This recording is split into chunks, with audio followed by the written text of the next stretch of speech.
You could hear lots of people saying, gosh, this is almost, I can't believe that somebody's going to go to the moon. One of the main things you had to figure out was that you had to have a rocket on the ascent stage especially that you had to be 100% sure would work, because you didn't want the two astronauts sitting on the lunar surface and the rocket didn't work.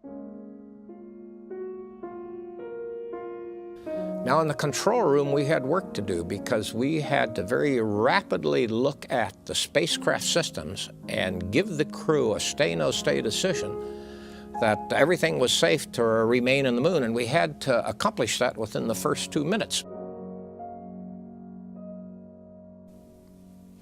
We were still 100 feet up. I was nervous.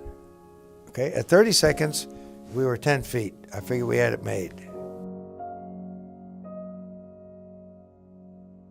I just thought there were so many unknowns that I would have given us about a 50-50 chance of being the first flight to land and return someone safely.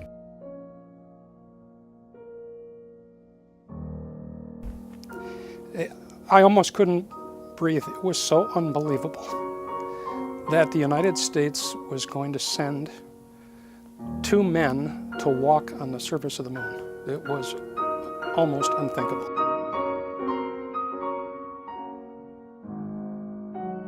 The final descent to the lunar surface was, for me, the highlight of the flight. It was very challenging, a lot of unknowns, and it was, for a pilot, it was a wonderful experience.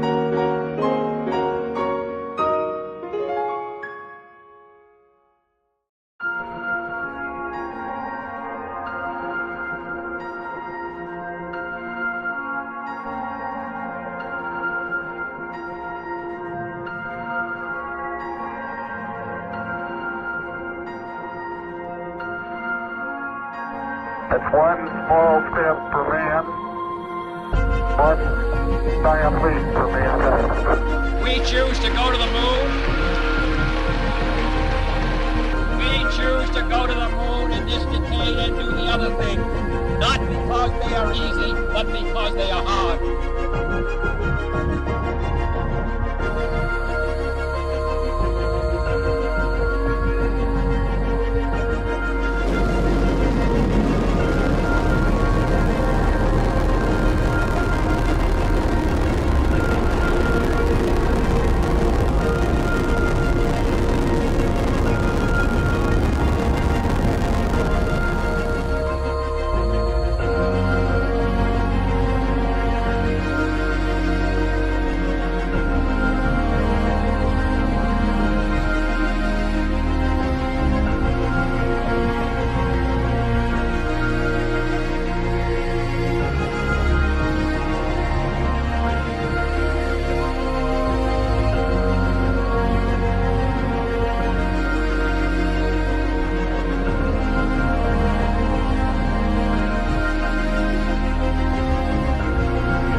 Contact light.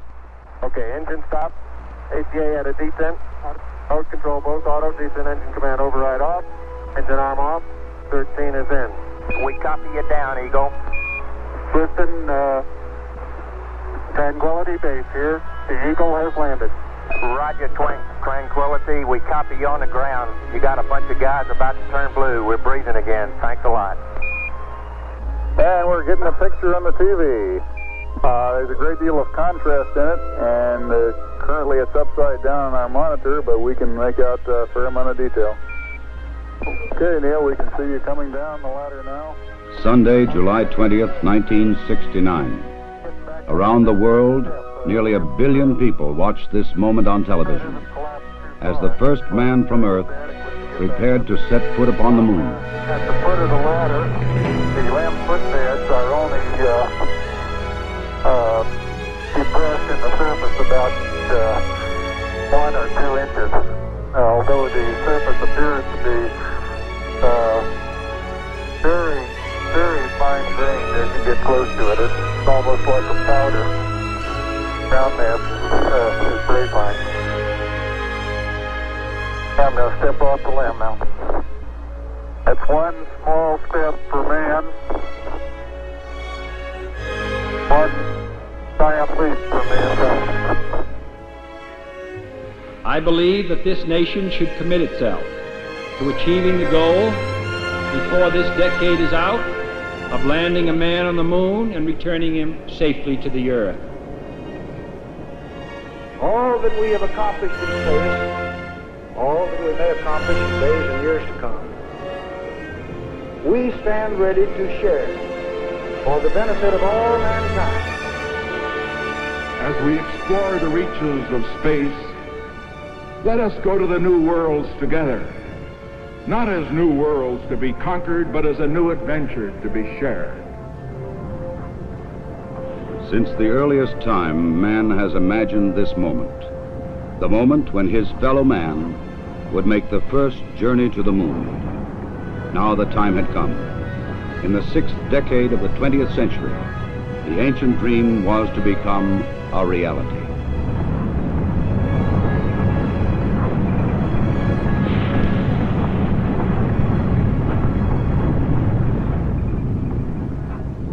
The flight of Apollo 11 was the culmination of many years of planning, working, building, and testing. Thousands of people had contributed toward this day of accomplishment. The great Saturn V rocket and the complex Apollo spacecraft had been assembled together and moved to the launch pad.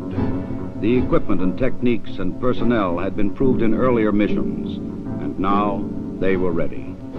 The astronauts chosen for this mission had flown it many times in ground-based simulators. They had all been in space before. They had trained carefully and well, and now they too were ready. Astronaut Michael Collins would pilot the Apollo Command Module.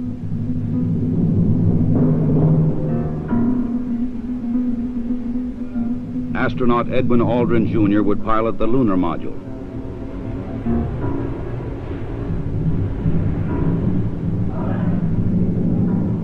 And astronaut Neil Armstrong would serve as mission commander. Armstrong would be the first man to step upon the moon.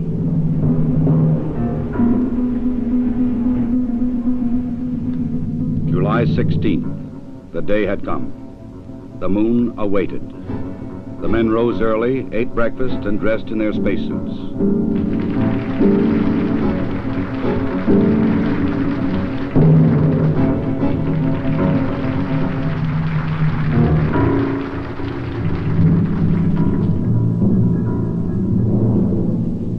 Other astronauts had made this journey to the launch pad, but never with such anticipation.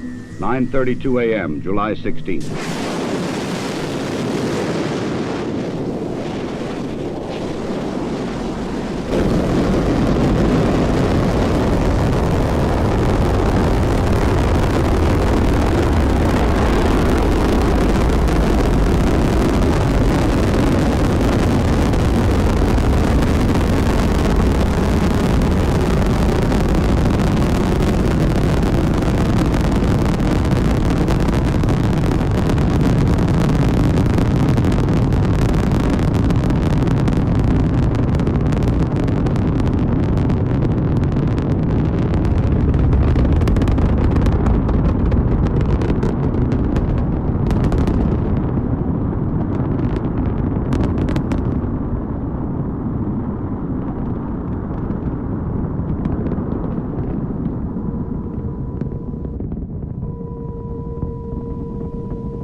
3 hours later, the Apollo command module moves forward to extract the lunar module from the third stage of the launch vehicle.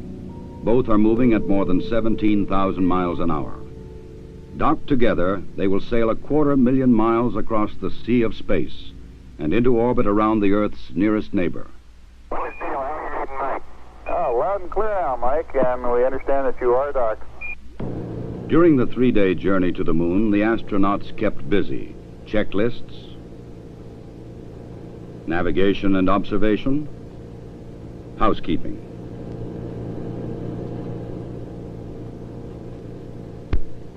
They must work in a weightless environment, keeping their spacecraft and themselves in good condition. Data must be collected and reported. Experiments must be performed, including photography both inside and outside the spacecraft. Because of the film speed, these actions appear faster than they actually were.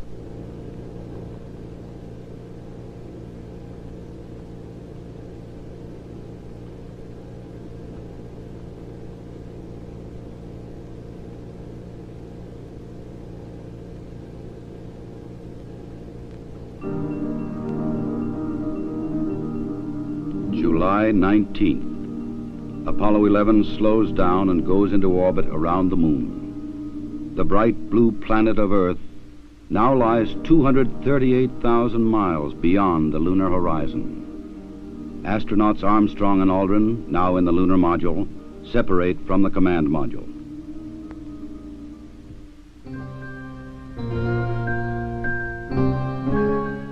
Astronaut Collins remains behind.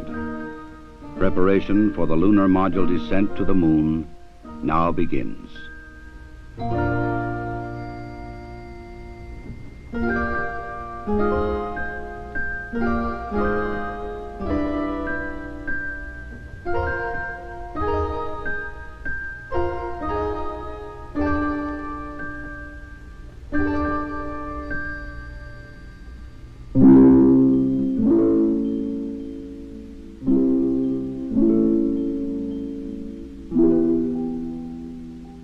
The command module assumes the new name, Columbia.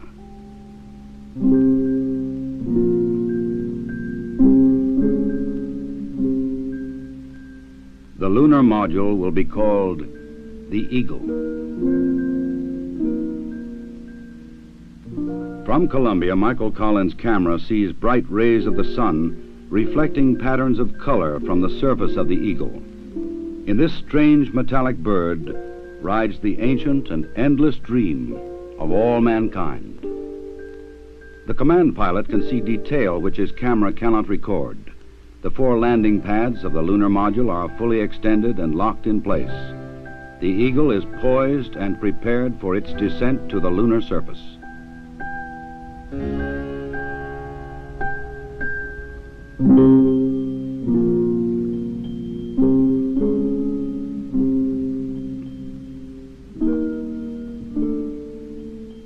The moon landing craft rocket engine fires to slow it down and to place it on the pathway to the landing site in the Sea of Tranquility. There is tension and caution as the Eagle flies lower. Warning lights blink on as the computer tries to keep up with the demand for control data, but the status remains go. Eagle, we got you now. It's looking good, over. Roger, copy. Eagle Houston, after yaw around, angled S-band pitch, -9er, yaw, +18. Roger, you're a go to continue power descent. You're a go to continue power descent. Altitude now 21,000 feet, still looking very good. Velocity down now to 1,200 feet per second. You're looking great to us, Eagle. Give us a reading on the 1202 program alarm. Roger, we got you. We're going at alarm. Good radar data. We're now in the approach phase. Everything looking good. Altitude 4,200. Houston, you're a go for landing, over. Roger, understand. Go for landing. 3,000 feet. Program alarm. Altitude 1,600. 1,400 feet, still looking very good. 700 feet, 21 down. 33 degrees. 100 feet, down at 19. 1201. 1201. Roger, 1201 alarm. We're go. Same tide. We're go. Altitude, velocity, light. 3.5 down. 220 feet. 13 forward. 11 forward, coming down nicely. 200 feet. 4.5 down. 5.5 down. 60 seconds. Lights on. 6. Down 2.5. Forward. Forward. That's 40 feet, down 2.5. Picking up some dust. 4 forward. 4 forward. Drifting to the right a little. That's okay.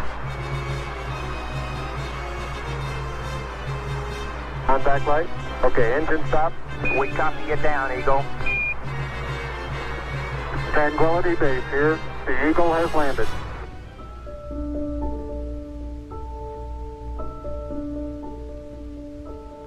Through the window of the Eagle, Armstrong and Aldrin see what no human eyes have ever seen before. Their spacecraft casts a long shadow across the undisturbed dust of centuries.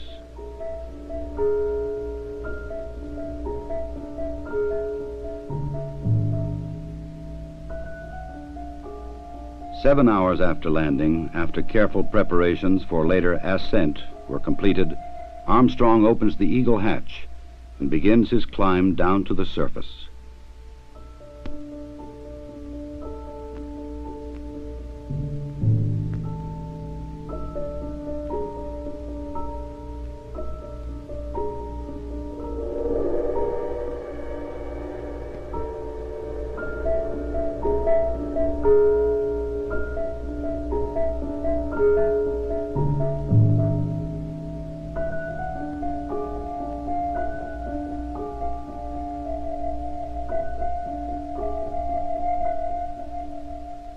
The first footsteps on this strange new world must be taken cautiously.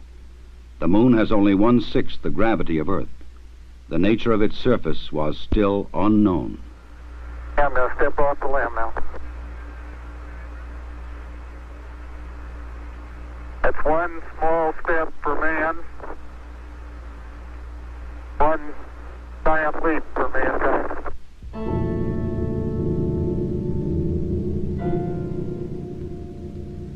Once on the surface, Armstrong scoops up a small sample of lunar dust and rock, precaution against the possibility of an emergency takeoff.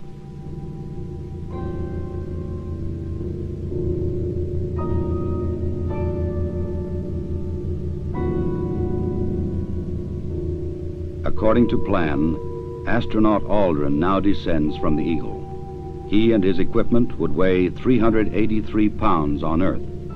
Here, they weigh about 66 pounds.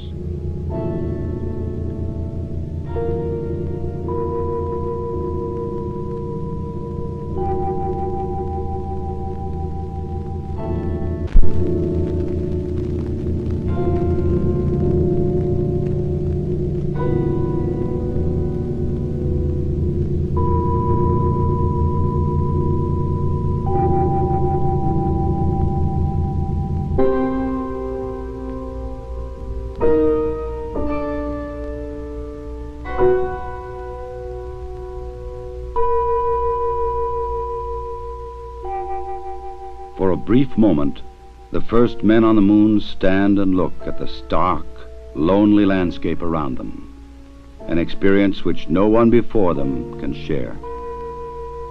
But there is much to be done in the limited time which they can stay on this airless, cloudless satellite of Earth. This sheet of metal foil traps and holds particles from the sun, the so-called solar wind, or barrage of solar energy, which constantly strikes the moon's surface. Results of this experiment will be taken back to Earth to reveal new secrets to anxious scientists.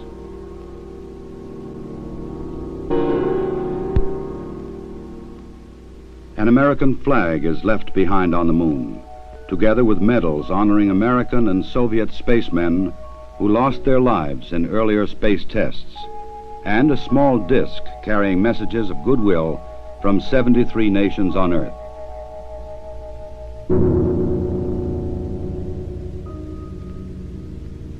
A plaque on the lunar module reads, "Here, men from the planet Earth first set foot upon the moon, July 1969 AD. We came in peace for all mankind. Through a specially made television camera, viewers in many nations on Earth were able to watch the astronauts as they walked and worked on the moon. Despite the bulky spacesuits and the backpacks containing oxygen, temperature control, and communications equipment, the Apollo 11 crew found they could move easily about the surface.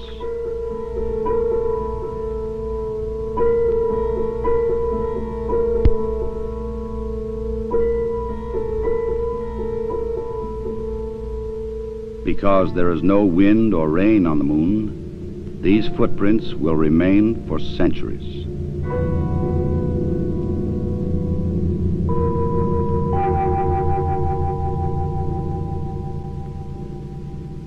In addition to collecting rock and soil samples, the explorers leave behind a seismometer.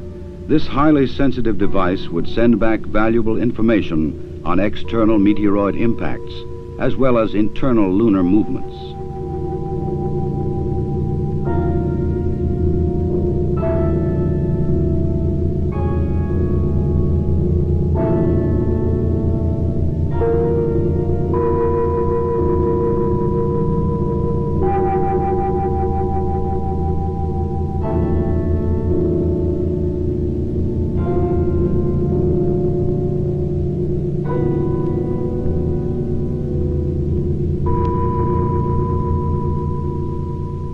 A 100 prism laser reflector would help man to measure the exact distance from Earth to Moon to an accuracy of 6 inches. These were the first of many experiments which will be taken to the Moon to provide man continuing and increasing knowledge about the Moon and the vastness of space beyond. After 2 hours and 31 minutes, the first lunar explorers had completed their research on the Moon. A night of rest in the lunar module, countdown preparations, and they were ready to come home. Tranquility Base, Houston. Guidance recommendation is pings, and you're cleared for takeoff. Roger, understand. We're number 1 on the runway. 7, 6, 5, port stage, engine arm ascent.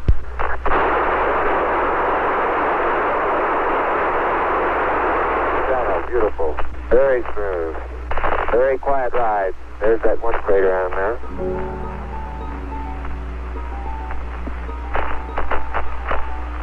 1,000 feet high, 80 feet per second vertical rise. Eagle Houston, you're looking good at 2. Ping, zags, and misspin all agree. I'm going right down US-1. Eagle Houston, going right down the track. Everything's great. Horizontal velocity approaching 2,500 feet per second. Roger. Some 120 miles to go until insertion. July 21st. The Eagle and its 2-man crew lifted off the Moon perfectly and climbed slowly to rendezvous and dock with the mothership, Columbia.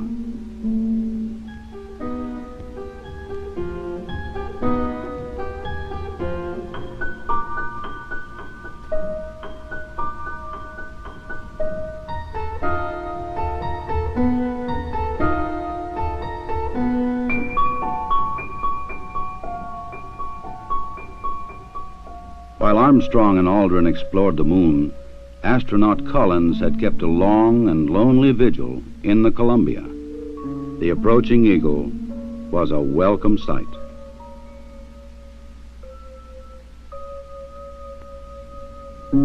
Later, the 3 men would share their reflections on this adventure with the world. I believe that from the early space flights, we demonstrated a potential to carry out this type of a mission. And again, it was a question of time until this would be accomplished. I think it's a technical triumph for this country to have said what it was going to do a number of years ago, and then, by golly, do it. The relative ease with which we were able to carry out our mission, which, of course, came after a very efficient and a logical sequence of flights, I think that this demonstrated that we were certainly on the right track when we took this commitment to go to the moon. I just see it as a beginning of a new age.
Once again, the bright blue planet of Earth rises over the lunar horizon. For those who had witnessed man's landing in the Sea of Tranquility, the moon would never again appear quite the same.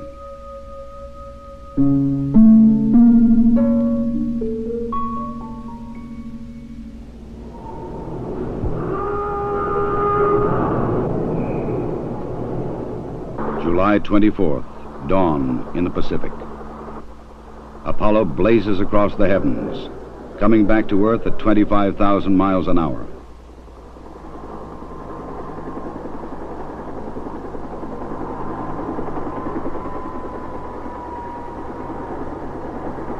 President Richard Nixon, who had talked with the astronauts by telephone while they were on the moon, was waiting aboard the recovery carrier to welcome the returning voyagers.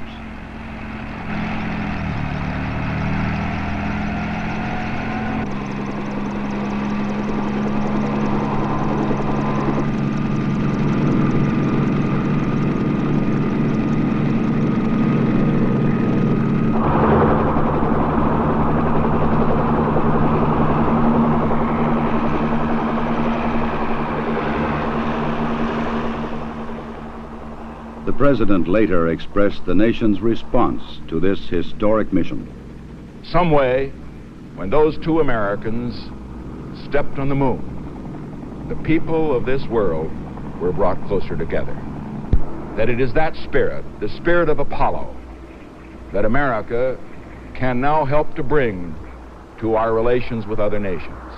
The spirit of Apollo transcends geographical barriers and political differences. It can bring the people of the world together in peace. To protect against any possible lunar contamination, the astronauts put on airtight special garments before coming aboard the rescue ship.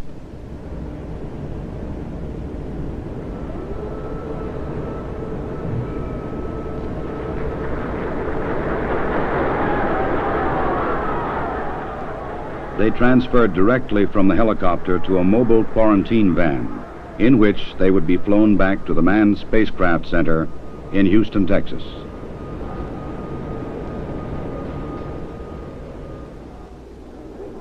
July 27th. The journey was ended. They were home again.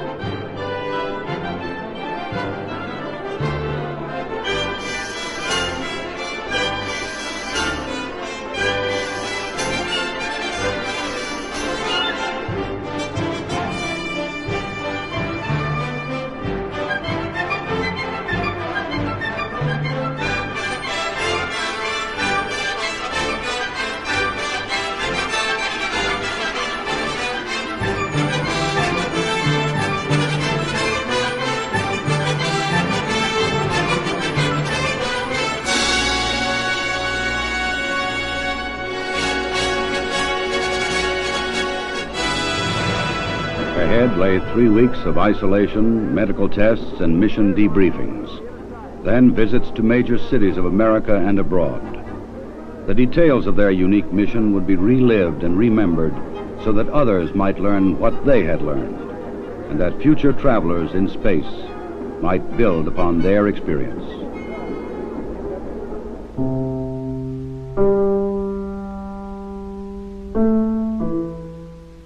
The rock and soil samples brought back would be examined and analyzed by scientists in many lands.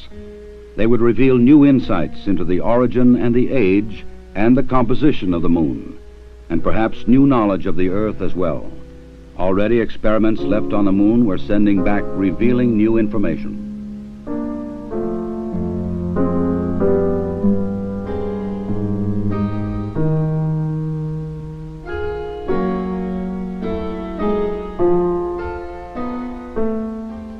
The mission was successfully completed. The Eagle had landed the first men on the moon, and Columbia had returned them safely to Earth. Wherever man journeys tomorrow across the ocean of our universe, history will remind him that Apollo 11 was mankind's first encounter with a new world.